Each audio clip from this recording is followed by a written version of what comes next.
नमकीन खा रहे हो? हाँ। मुझे भी दे दो थोड़ी सी। मैं नहीं दूंगा।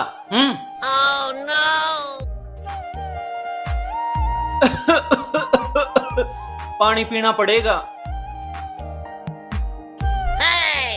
मेरी नमकीन तूने खाई है ना मेरी नमकीन? नहीं पापा, मैंने नहीं खाई। अब झूठ भी बोल रही है। नहीं पापा, मैंने नहीं खाई। अरे ये नमकीन तो बहुत टेस्टी थी।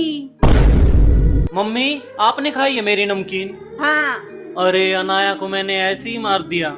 सॉरी बेटा, मुझे माफ कर दे।